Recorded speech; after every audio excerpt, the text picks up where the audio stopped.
How's it going, guys? Hope you guys have been well.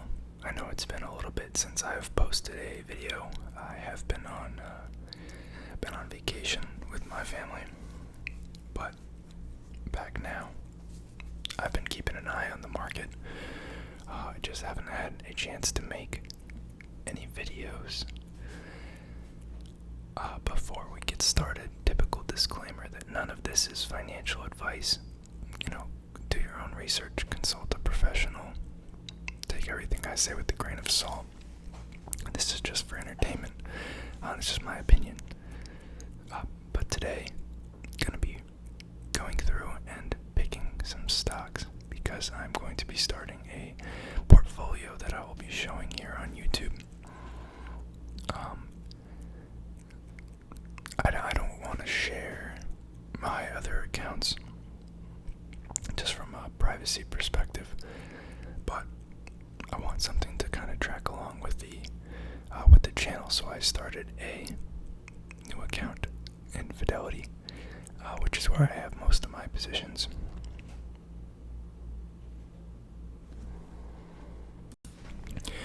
And I loaded it with $100, and I'm thinking I'll just do something small, like maybe $20 a week. I'll contribute into there and we'll find a new pick.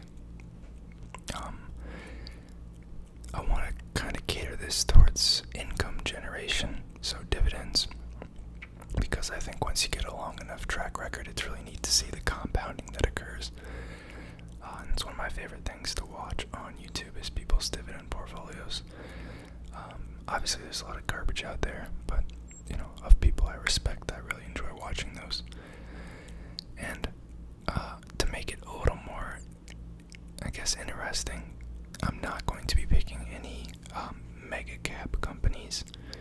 So I'm going to try and stay between companies between a market cap of, I guess, 0. But in theory, I probably won't pick anything that's, a micro cap under $1 billion market cap. But I don't want to go over $20 billion market cap. I feel like there's a lot of default names that people have just, it's just a cliche picks, and I don't want it to be, I don't want it to be that boring. So I'm gonna try and stay under 20 billion. I am on Finviz here, which is a pretty good screener if you're looking to filter stocks based on certain metrics. There is a filter for market cap here, but it doesn't look like it perfectly matches up with what I just said. So I guess we'll pick mid-sized companies, 2 billion to 10 billion.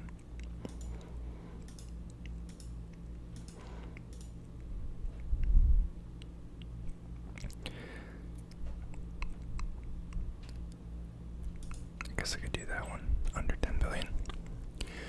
And then we do want a dividend, so we'll say over 1%.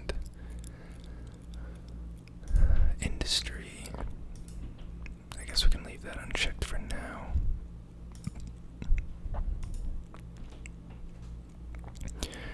I don't care too much. Probably want it to be a US company. PE, I'm curious if that's going to throw off any REITs that get included if I include that. There's got to be one here for revenue growth, and I'm probably blind.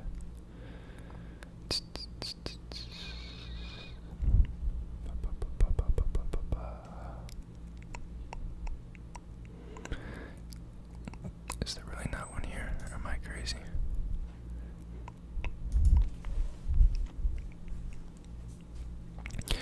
Well, okay. We're also gonna, once we find a prospective pick, we're gonna throw it in a couple of these other screens to kind of like look at it further. So I'm not gonna go based solely off of this, so that's not a huge deal. First up, we have Aaron's Company. I believe this is a furniture rental and purchase company. Not necessarily a space that I'm too familiar with or that I want to be in. American Assets Trust. We could look that up.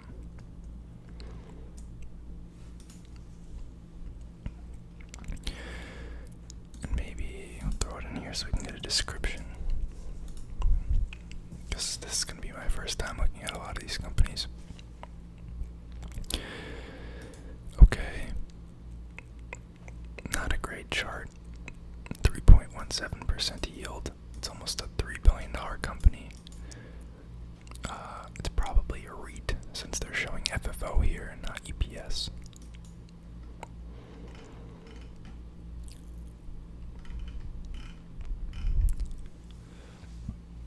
American Asset Trust is a full-service, vertically integrated, and self-administered real estate investment trust, or REIT.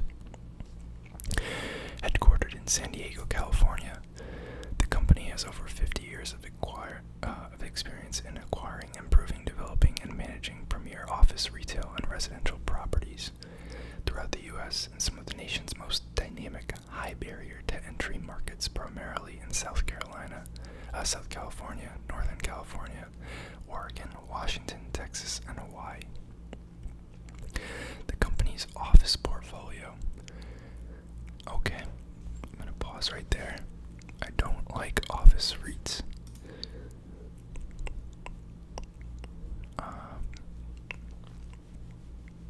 Looks like they have some other properties, hotel, multifamily units. For that reason, I'm gonna strike it. This next company is wicked small, $37 million market cap, so we're gonna skip that. I'm not too well versed on financials, so I'm gonna stay out of those. ABM Industries Incorporated.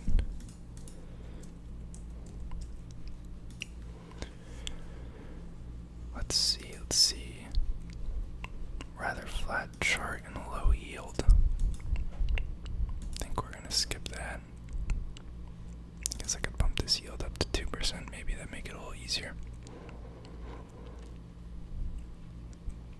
ABR Arbor Realty Trust. It's a mortgage REIT. I'm not a fan of those. Next up, we got American Campus Communities, ACC. This is a REIT. It sounds like it's going to be related to college housing, maybe. 3.85%, I guess, forward yield. I'm surprised they show that, not the trailing 12-month yield on Seeking Alpha, but whatever.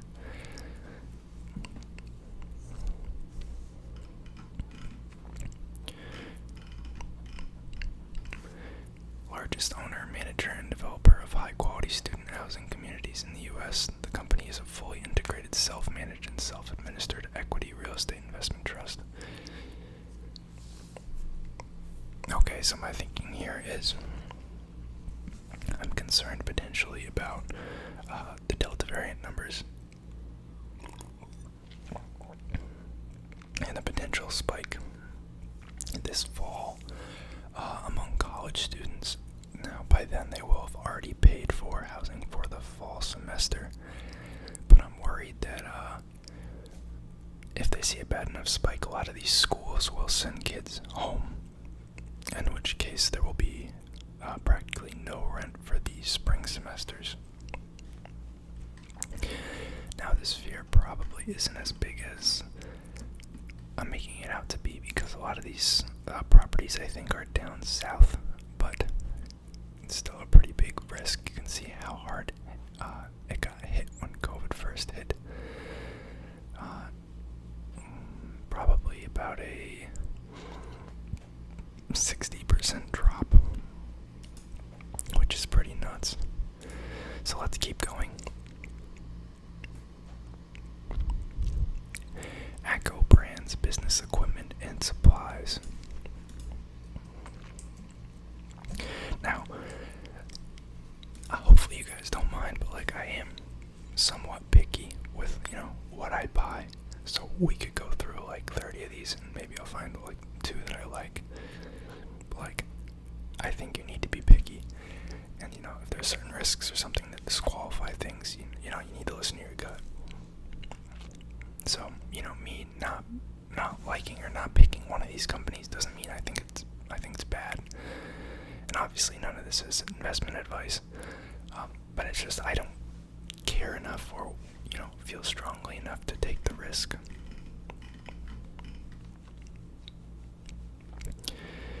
Computer and gaming accessories, calendars, planners, dry erase boards, school notebooks, and janitorial supplies. Interesting. Not a great chart. tend to like companies that have at least been flat or slightly upward over a trailing 12 months to 5 year. Just because I think it gives some indication of kind of the direction that the company is moving in. Agree Realty. Oh, this is one that I have talked about on the channel before.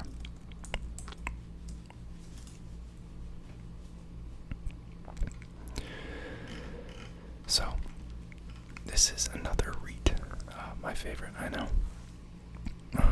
But they operate a portfolio of retail locations. It's very similar to Realty Income, but Realty Income is obviously much too large to be included in our portfolio with the guidelines that I had set. But they have pretty consistent growth, and I like them. So we're going to take a further look at them.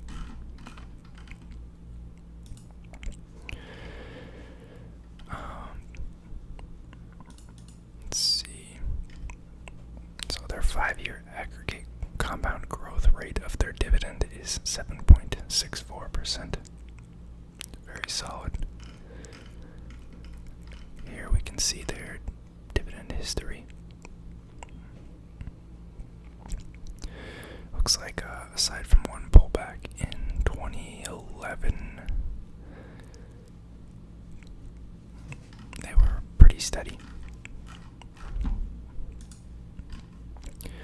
If we hop over to macro trends, you can see their revenue growth here. It was stagnant for a while from about 05 to 2011, 2012, and then it started to pick up slowly. This is kind of one of those things where as you get larger, it gets easier and easier to get access to capital. You have more negotiating power and more leverage, which is one of the reasons why you see these like parabolic shifts in a lot of these companies as they have exponential growth. But you can see extremely, flat revenue growth. Not flat, steady revenue growth. It's consistent, reliable. The question is, how are they doing on profitability? Seems also rather well. Now, the one thing I don't like about macro trends is they don't have FFO or funds from operation. They have only net income, which is useful for stocks, but not so much for REITs. But we can still use it to look at the growth and profitability over time. As you can see, it's not quite as sharp as the revenue growth, but it is growing decently. And I'm sure if we looked at the funds from operation, it would be a little better looking. Now, this is one thing that I would care a lot more about if we were looking at a stock, but since this is a REIT, it's not as big of a deal because this is pretty common for REITs.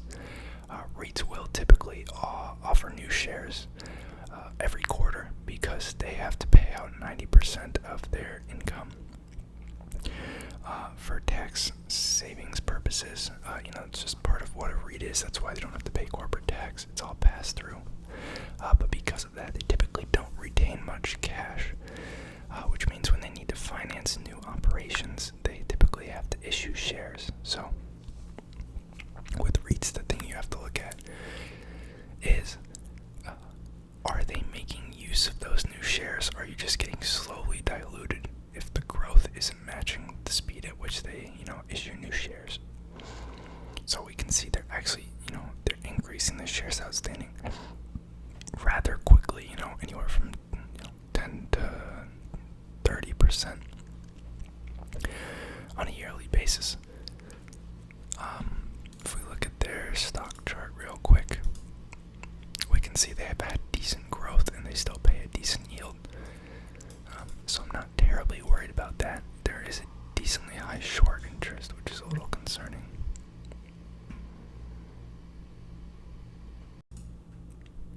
One thing that's nice about them is that I do believe they pay a monthly dividend. Maybe we'll try and look here and see why they're so shorted. I'm not sure if these exposure, yada yada yada. Strong balance sheet. 2010, ADC owned only 70 properties. Now they own over 1,200. 99.5% occupied. In 10.5 years, portfolio has increased over 18-fold.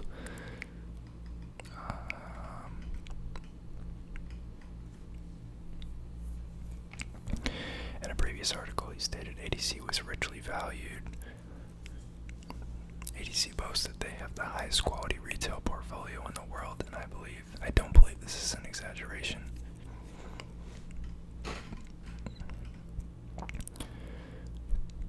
REIT currently trades at a 21.6x multiple from its adjusted funds from operation, which is a little rich. But they now have track record. Their investment grade is increasing. Lease portfolio is increasing. They pay monthly. We're currently in a low interest rate environment.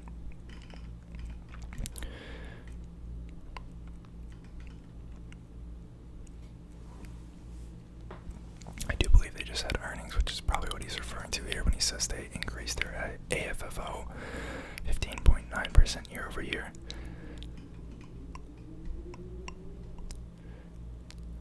Record investment volume of $756 million into 146 net lease properties.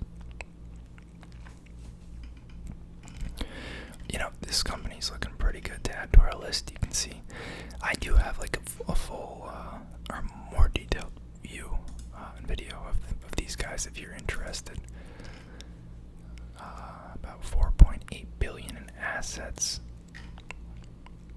$1.7 billion in liabilities. Pretty solid. I can't imagine they'll have much cash on hand. This might have been what they used to fund the Q2 purchases that article was referring to. This is cash on hand.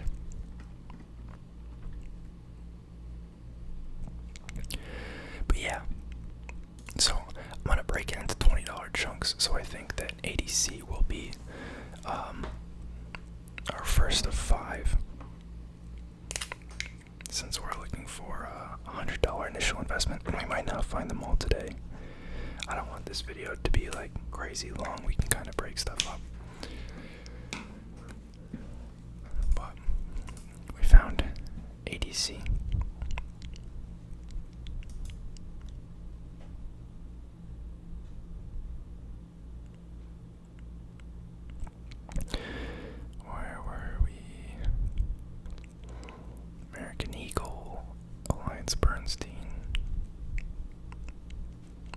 AFC Gamma, I have no idea what that is. It says it's a REIT. I think I typed that in wrong. Let's see. AFCG.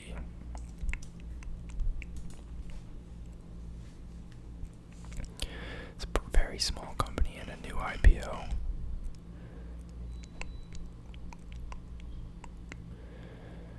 Oh my goodness, this is a IIPR competitor. Never heard of this one before. It's very similar to IIPR, which I've made videos on in the past, in that it's a loan company for the cannabis industry.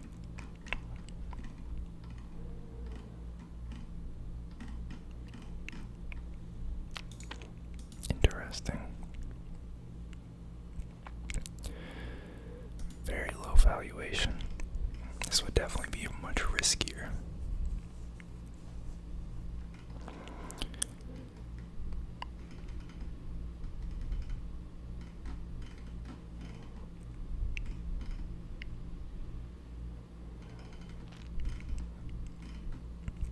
Here they mention IIPR and they're comparing it.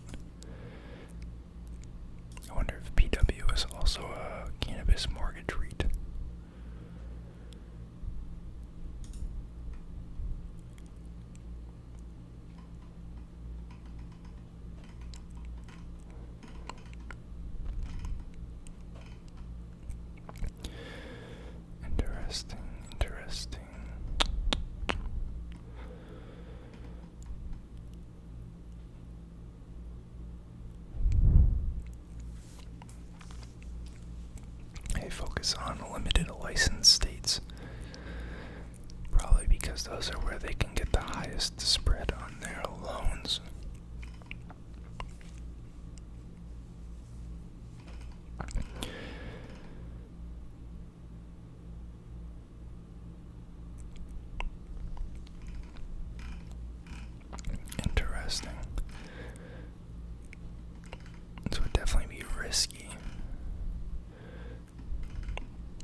initial long positions.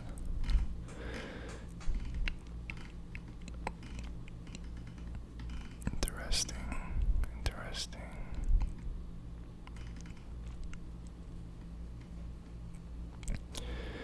Secondary offering was a couple months back, I guess, and the stock dragged because of it, because shareholders got diluted.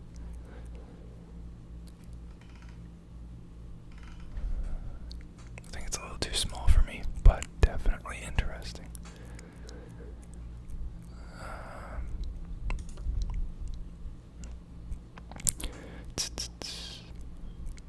Armada, Hoffler Properties, AHH.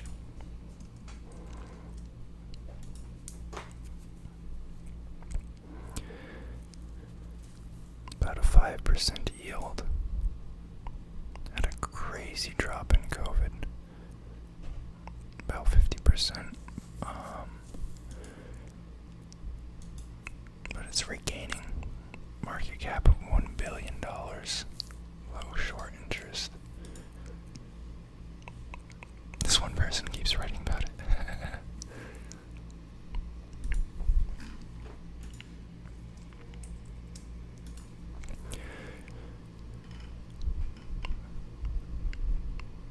Pretty interesting kind of moves in the revenue. It's very like cyclical. I don't know why. I don't even know what they do yet, actually. Let's look. REIT, blah blah blah blah blah. Multifamily properties in the mid-Atlantic and southeastern United States, in addition to developing and building properties, also provides development and general contracting services to third-party clients. Interesting.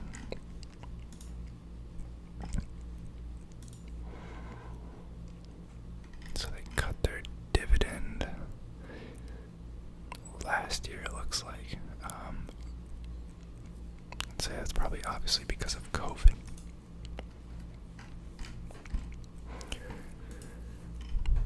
Let's see what this article says.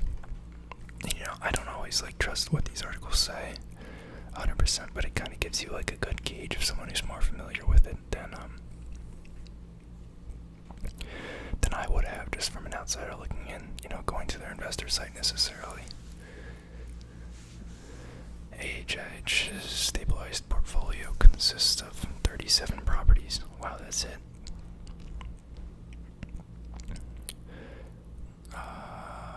Oh, no, okay, that's the retail portion. But there's still not a lot of properties. 37 retail properties, 7 office properties, and 12 multifamily properties, 6 apartments, and 3 student housing. That doesn't add up to 12. Interesting.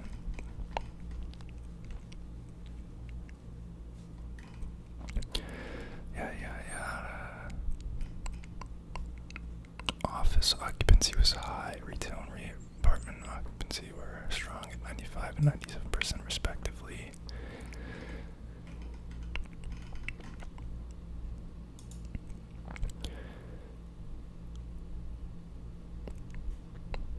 Looks like there was a drop in their construction arm.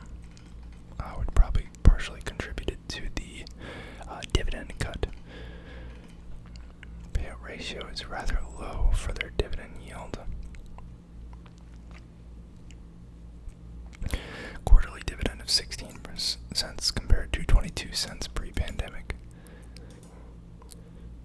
It's grown significantly over the past 6 months.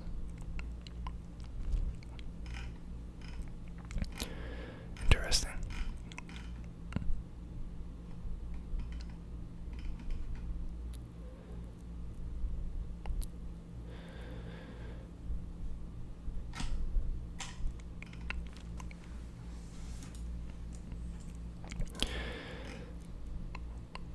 Again, weirdly cyclical. We see the typical shares outstanding increasing. A little under $2 billion in assets, $1.1 billion in liabilities. Most of which is long-term debt, which makes sense. About $50 million in cash on hand. Pretty low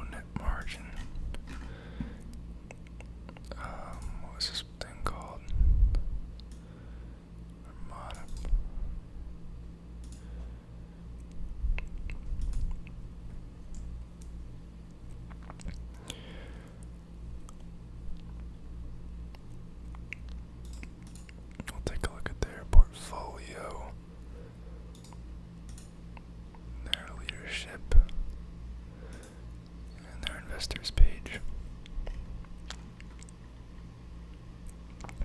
Wow, those are bougie properties. Strategically located in Greater Baltimore, Washington, D.C. area, coastal Virginia, and a selection of dynamic markets throughout the Carolinas. Nice. Oh, this is really neat that they include, a post of every picture. Of every property, sorry.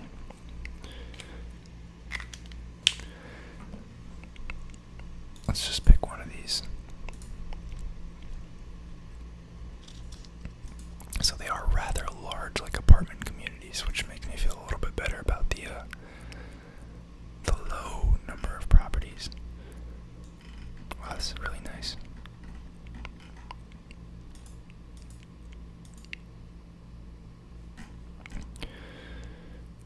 Charleston, South Carolina.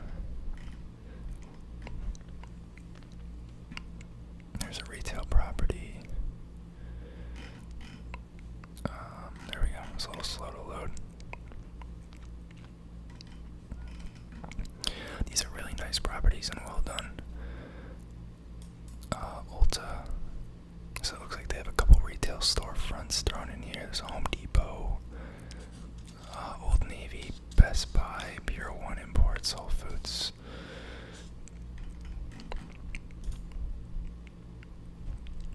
Florida, Georgia, Indiana, Maryland, Washington, D.C., North Carolina, South Carolina, Tennessee, Virginia. Neat, neat, neat.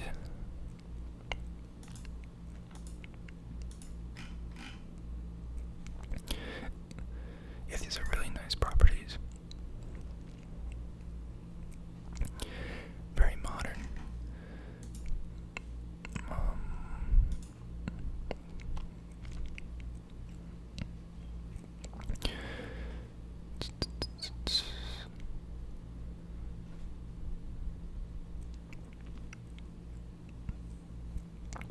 Looks like he came up through their construction arm. He spearheaded the company's initial public offering in 2013.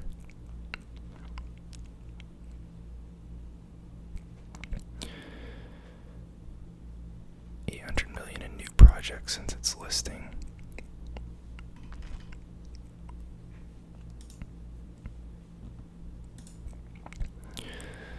CFO. It's from a construction company.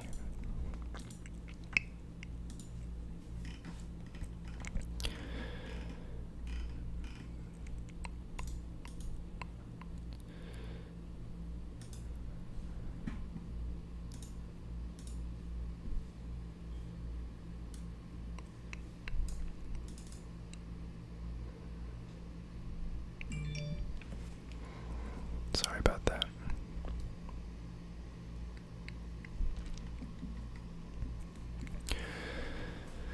If we look at their presentation here,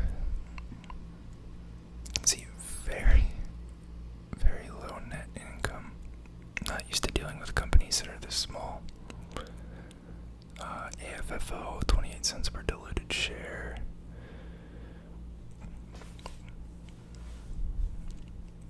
I wish they would give comparative numbers for the previous quarter.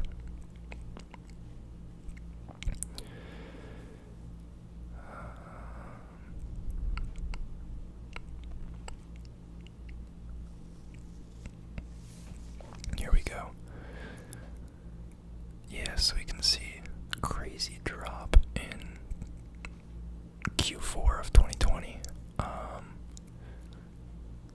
I wonder why that quarter specifically. It's a little late to be COVID affected, maybe, unless everything they do runs on a kind of delayed schedule.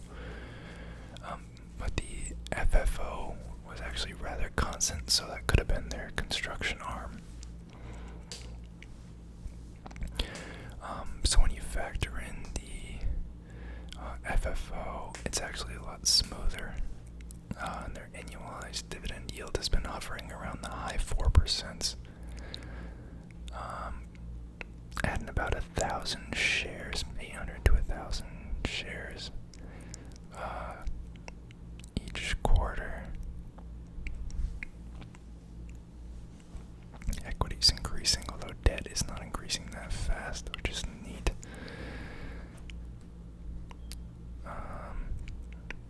Here we can see the occupancy rates for their retail, office, and multifamily properties. I'm surprised that multifamily is actually the lowest. And then they break it down by net income. They break down the different properties by net income. So we can see that retail is their largest across 37 properties. They have 3.7 million square feet that are rentable, and they brought in about $14 million. And then their office portfolio brought in 7.4 million. They have about 1.6 million square feet, and that's across 8 properties.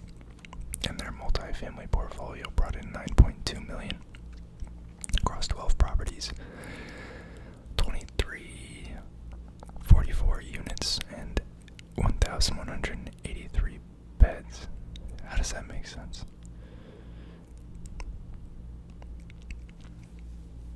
How is the beds number less than the units?